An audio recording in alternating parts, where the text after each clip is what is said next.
नमस्कार साथियों, स्वागत है आप सभी का अंकित इंस्पायर्स इंडिया पर। मैं हूं अंकित अवस्थी। आज के सेशन में चर्चा है एक ऐसे मुद्दे की जिसने पूरे देश को झकझोर कर रखा हुआ है और एक यथार्थ प्रश्न हम सबके सामने लाकर खड़ा कर दिया है। प्रश्न ये कि देश की बच्चियां, देश में महिलाएं किस प्रकार से सुरक्षित रहेंगी। यह विषय जिसको आज मैं आपसे डिस्कस करने जा रहा हूं, बस यहाँ इस विषय में लिखे गए नाम समय समय पर परिवर्तित होते रहेंगे, लेकिन ये घटनाएं पहली बार नहीं हो रही हैं। इसलिए जब आप इस घटना को सुने जिसको मैं आपके साथ आज के सेशन में साझा करने जा रहा हूं, केवल इसे अपने नॉलेज के पॉइंट ऑफ व्यू से कि हाँ हमें पता होना चाहिए था इसलिए हमने सुन लिया, उससे कहीं ज़्यादा इस घटना को सुनते समय इस बारे में चिंतन जरूर करिएगा कि देश में ये घटनाएं किसी ना किसी कॉर्नर में, कहीं ना कहीं, किसी राज्य, जिले, गाँव, तबका, तहसील में कभी ना कभी, कहीं ना कहीं अंजाम ले रही हैं। किस तरफ बढ़ रहे हैं हम? क्या हमारे देश में हमारी बेटियां, हमारी बहनें, हमारी माताएं, हमारे घर की गृहिणियां, क्या ये सब सुरक्षित हैं? इसी को ध्यान में रखते हुए आज के सेशन को आप आगे बढ़ाएं। इसके अलावा जो भी और आपके दिमाग में इससे जुड़े हुए पहलू आ सकते हैं उनको सोचने के लिए आप स्वतंत्र हैं, लेकिन मेरा कंसर्न इस विषय पर ज़्यादा रहेगा कि आप विचार करें। आज घटना है जिसके बारे में हम एक जिक्र कर रहे हैं। झारखंड की एक घटना है जिसने इस समय पूरे देश को झकझोर रखा है। हमारे देश में महिलाओं के साथ हुए जो निर्मम घटनाएं हैं, हत्याएं हैं, वो हमारे देश को कभी ना कभी झकझोरती हैं, पर हम इतने क्या कहें व्यस्त हैं हमारे जीवन में कि हमें शायद वो उस समय तक ही प्रभावित करती हैं, कुछ दिनों तक स्टेटस मैसेज बनती हैं। फिर चाहे निर्भया हत्याकांड हो या फिर हैदराबाद के अंदर हुआ महिला गैंगरेप हो, ये सब चीज़ें कुछ समय तक हमें निश्चित ही झकझोरती हैं, लेकिन उससे बढ़कर एक नया कांड हमारे देश में होता रहता है। शायद ये होता रहता है वाली जो नेचर है हमारी, वही अब हमारी सबसे बड़ी कमजोरी बन गया है। तभी शायद ये घटनाएं हमारी बहनों के साथ, महिलाओं के साथ हो रही हैं। आइए सुनते हैं।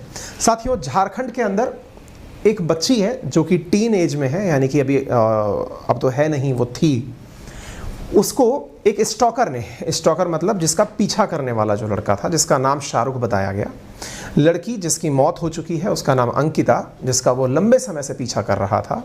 वो उसे पाना चाहता था, यानी कि उसका बॉयफ्रेंड बनना चाहता था, लड़की के साथ हमेशा रहना चाहता था। ऐसी स्थिति में चूंकि वो साथ नहीं रह पाया, उसने लड़की को एक दिन पहले धमकी दी, 22 अगस्त के दिन धमकी दी पुलिस की जानकारी के अनुसार, और 23 अगस्त के दिन सुबह 5 बजे उसके घर की खिड़की को तोड़कर उसके ऊपर दूर से पेट्रोल छिड़क कर उस पर आग लगा दी।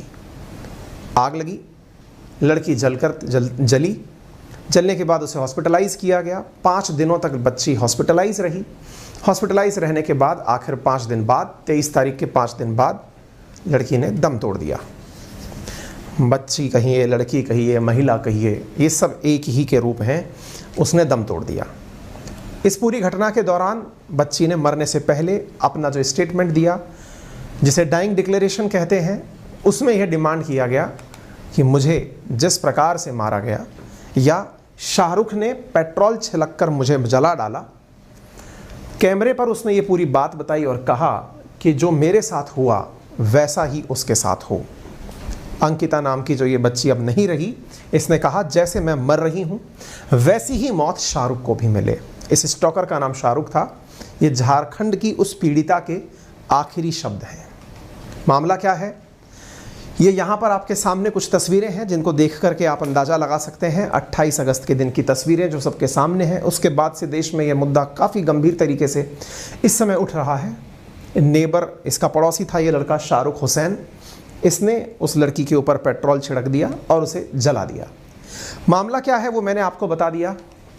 इस मामले के अंदर बच्ची के लिए जो भी डॉक्टरी सहायता संभव थी बाद में वो सब की गई, लेकिन उसको बचाया ना जा सका। घटना कहाँ की है?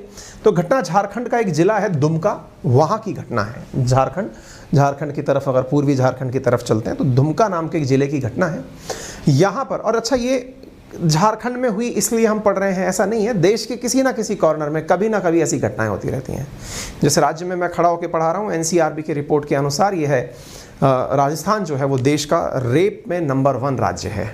तो देश में महिलाओं के साथ जहाँ जो भी चल रहा है, आप बस चिंतन करिए, क्योंकि इस तरह की घटनाएं डिस्कशन में भी अगर आती हैं आपके, तो मेरा जो एक वाक्य है हमेशा जो मैं आपसे कहता हूँ कि अपना व्यक्तित्व इस प्रकार से विकसित करें कि महिलाएं आपके साथ सुरक्षित महसूस करें। सुरक्षित आफ्टर ऑल बने कैसे? हम अपने व्यक्तित्व से बनाएं कि महिलाओं को भी कुछ सिखाएं? ये बड़ा शब्द है, बड़ा सवाल है, इसको सोचें, सुनें, देखें। तो सब प्राथमिक इलाज 23 अगस्त को अंकिता को रांची के रिम्स में भर्ती कराया गया। दुमका की घटना है और उसके बाद में 28 तारीख को ये बच्ची मर जाती है। और जिस अपराधी को गिरफ्तार किया गया वो अपराधी कैमरे के सामने हंसता हुआ दिखाई दिया। ये वो लड़का जिसका नाम शाहरुख बताया गया है, ये जब पुलिस इसको गिरफ्तार करते हुए लेकर गई है तो इसे अपने इस काम पर बिल्कुल अफसोस नहीं था, क्योंकि अगर अफसोस होता तो शायद ये इस तरह की बर्बरतापूर्ण हत्या करने के बाद अपना चेहरा कैमरे में दिखाने के योग्य न रहता। पर शायद संस्कारों में कमी कहिए, समाज की कमी कहिए, क्योंकि सबका संयुक्त प्रभाव हमारे व्यक्तित्व पर होता है। ये लड़का 2 साल से इसको परेशान कर रहा था, शाहरुख इसको परेशान कर रहा था। 2 साल से परेशान बच्ची ने क्या अपने पेरेंट्स को बताया? बिल्कुल, इस बच्ची की माँ नहीं थी, इसके फादर हैं जो कि एक कंपनी के अंदर सेल्समैन हैं। इस बच्ची ने अपने फादर को भी ये इन्फॉर्मेशन दी कि ऐसा ऐसा घटना हो रही है। उन्होंने पुलिस में भी शिकायत की।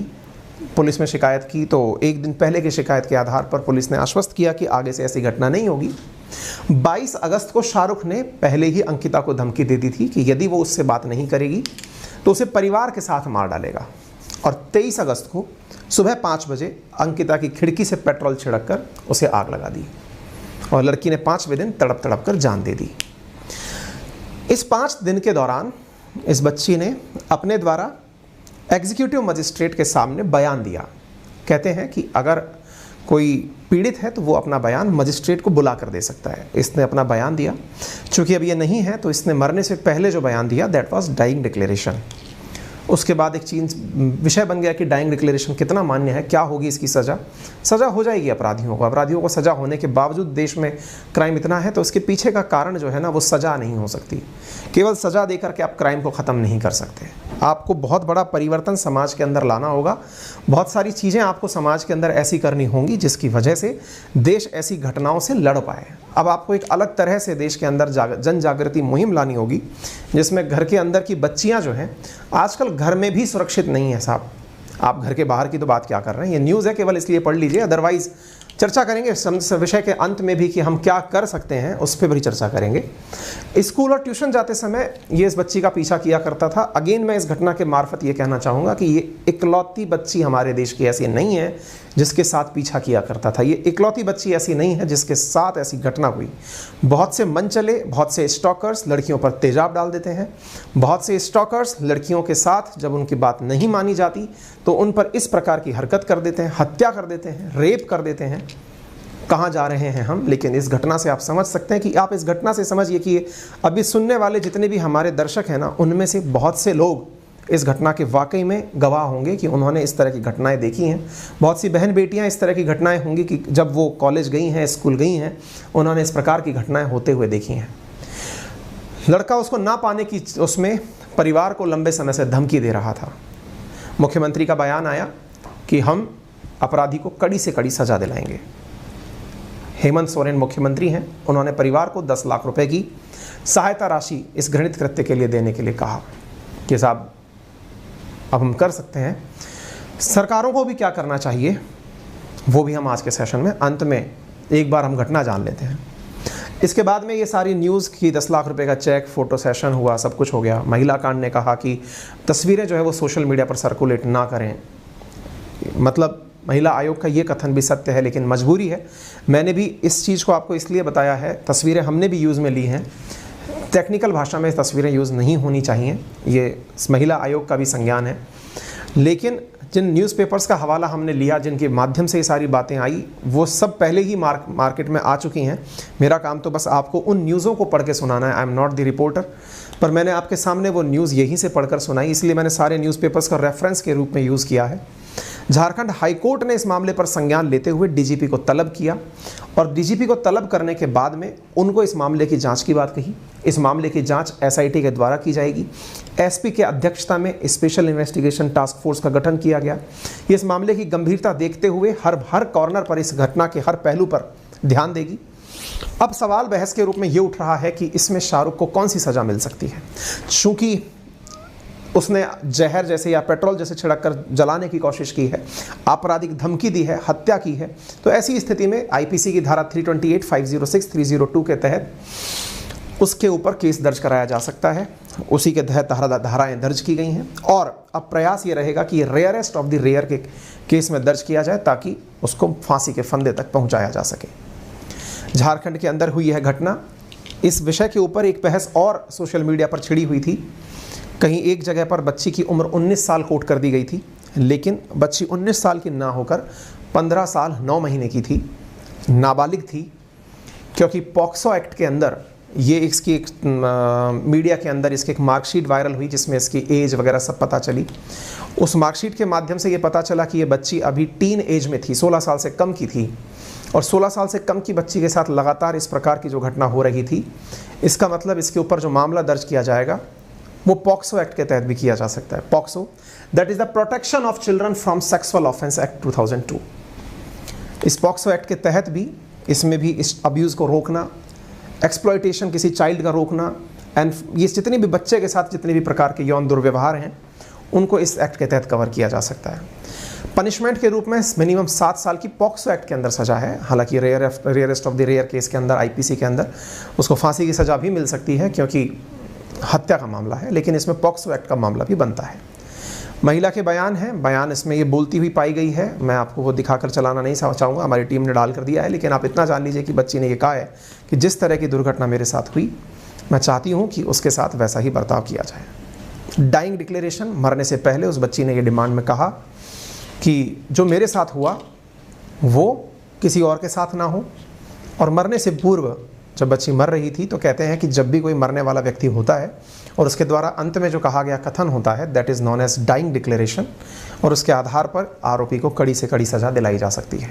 साथियों, ये तो मैंने आपको पूरी घटना बता दी। हालांकि इस घटना को बताते समय मैंने अपने इमोशंस को कितना कंट्रोल किया है, मेरा नॉर्मली ये फ्लो नहीं होता है जिस तरह से मैं बता रहा हूँ, मेरे शब्द ज़बान पर आ नहीं रहे हैं। बहुत लंबे समय से मैं इस चिंता में था कि मैं कैसे इस सेशन को आपके साथ लेकर आऊँ।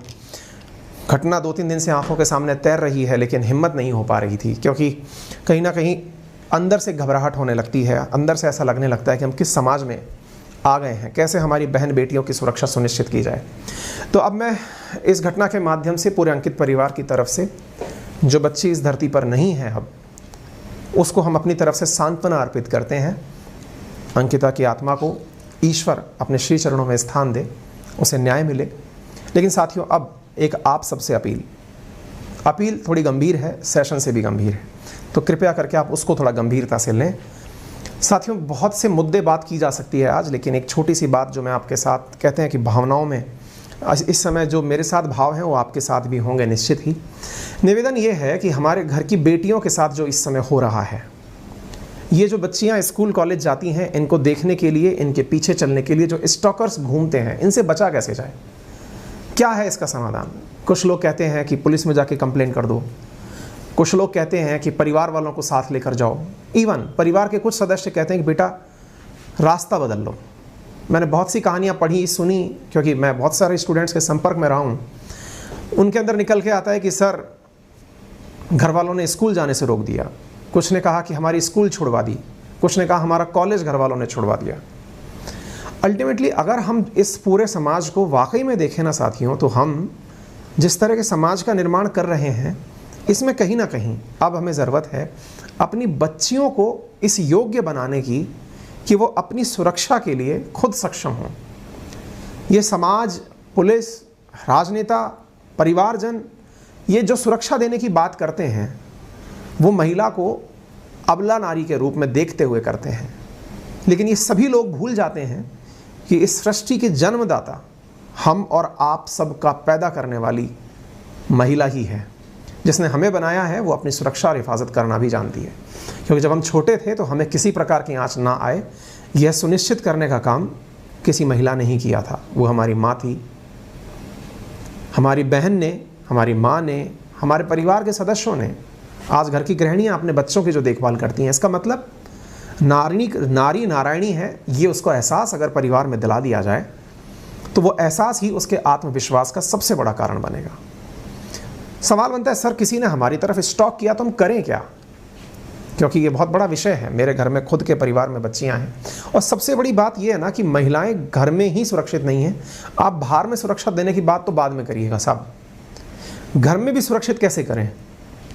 मैं जो प्रयास करता हूं आप सबसे उसकी गुजारिश करूंगा, और वो ये है, और हो सकता है कि मैं काफ़ी समृद्ध परिवारों में से एक में हूं, शायद मेरे साथ वो चैलेंजेस ना हो जो बहुत से लोगों के पास में हूं, लेकिन फिर भी मैं आप सबसे यही कहना चाहूँगा साहब कि अगर हो सके तो अपनी बच्चियों को उनकी ताकत का एहसास दिलाएं, उन्हें सक्षम बनाएं, उन्हें वो सारी चीज़ें सिखाएं, उन्हें उनकी बोली का एहसास कराएं, उनकी आवाज़ का, उनके रुतबे का एहसास कराएं, उनको उनकी ताकत का एहसास कराएं, और इस बात में बिल्कुल शर्म ना करें जब आपकी बच्ची खुद की ताकत दिखाने के लिए कभी मंच की मांग करे, चाहे वो किसी भी रूप में हो, चाहे वो स्पोर्ट्स में पार्टिसिपेट करके हो, चाहे वो कुश्ती, दंगल, जूडो, कराटे। महिलाओं को जब तक आप खुद से परिवार के भीतर रहते हुए उनकी शक्ति का एहसास नहीं कराएंगे, आपके घर में सबके माँ बहन हैं, बेटियां, माँ बहन, गृहणियाँ सब हैं, उन्हें सिखाइए कि जब आप पर जुल्म हो रहा हो, ये जितने भी स्टॉकर या फिर परेशान करने वाले लोग होते हैं बड़े ही बुजदिल प्रकार के लोग होते हैं। मैं आपको बता दूं साथियों कि मैं खैर आप मेरे बारे में कहीं ना कहीं से बहुत कुछ तो जानते ही हैं। एक छोटा सा अनुभव है, यही है अब तक का, कि ये जितने भी लोग हैं, क्योंकि जो जिंदा दिल है या फिर जिसमें हिम्मत है वो इस प्रकार की चीप हरकत करेगा ही नहीं। ये एक तजुर्बा मान लीजिए, आप खुद भी उस समाज के हिस्से हैं। शर्म आती है बहुत बार ये सोचते हुए कि कुछ लोग समाज के अंदर लड़के होने के नाम पर दाग हैं, धब्बे हैं, और जब वो धब्बे हैं तो उन धब्बों की वजह से पूरा पुरुष समाज ही गालियां खाता है। हम में से बहुत सारे लोग इस घटना को मजहब से भी जोड़ेंगे, धर्म से भी जोड़ेंगे, कास्ट से जोड़ेंगे, ग्रीड से जोड़ेंगे, आप जिससे जोड़ें साहब, लेकिन अंत में ये मत भूलिएगा कि जो इंसान आप देख रहे हैं उस इंसान पर हमारे ही समाज का, हमारे ही संस्कार का प्रभाव है। और जब प्रभाव है ना, तो आप सबसे गुजारिश ये है कि हमारे समाज के अंदर रह रही बच्चियों को पुरुषों से बचाने की आवश्यकता नहीं है। आपको बस इतना ध्यान रखना है कि जो भी स्टॉकर है, जो भी पीछा कर रहा है, वो बहुत ही डरपोक किस्म का आदमी है, वो मर्द है ही नहीं, उसकी नामर्दी है, इसलिए वो इस प्रकार की हरकतें कर रहा है। जो मर्द होता है वो सबसे पहले ये सुनिश्चित करता है कि देश की, दुनिया की, घर की, परिवार की महिलाएं इज्जत से जिएं। घर के संस्कारों में पुरुषों को जब ये मर्दानगी सिखाई जाती है कि तुम इंसान बने, पुरुष बने, तो इसका महत्व क्या है, तो उसके महत्व के रूप में यही सिखाया जाता है कि तुम्हारी वजह से किसी को किसी प्रकार की क्षति ना पहुंचे।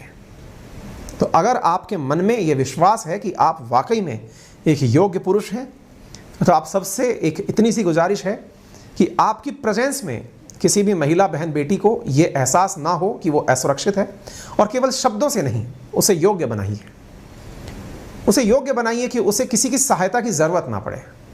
महिलाओं में बहुत शक्ति है, और उसको बताइए कि कैसे किसी भी इस प्रकार के व्यक्ति से निपटा जा सकता है। और कहते हैं कि किसी भी परेशानी को आने से पहले ही अगर कुचल दिया जाए, जब कोई सांप मुंह उठाए उसके फन को वहीं कुचल दिया जाए, जब भी कोई इस तरह की हरकत हो उसको उसी समय करारा जवाब दे दिया जाए। अपने व्यक्तित्व में इतनी मजबूती हो कि करने से पहले वो 10 बार सोचे, क्यों हमारे ऊपर ही हरकतें हो, क्यों हम उसके ऊपर जाकर के उसकी शिकायत, उसके परिवारजनों के सामने शिकायत, और फिर आमना सामना करने की हिम्मत हमारी बच्चियों में दें। मैं केवल इतना ही आप सबके साथ आज के सेशन में गुजारिश करना चाहूँगा। फिलहाल के लिए इतना ही साथियों। दिल आपका भी दुखी है, मेरा भी दुखी है। मेरा ये नॉर्मल सेशन नहीं है, जैसा मैं कर पाता हूँ वैसा हो नहीं पा रहा है। तो मैं आप सबसे इतना ही कहता हूँ कि आप सभी प्लीज़ समाज के लिए इतना कर जाइए कि बड़ों का सम्मान हो सके, छोटों को प्यार मिल सके, और महिलाएं आपके साथ सुरक्षित महसूस करें। धन्यवाद।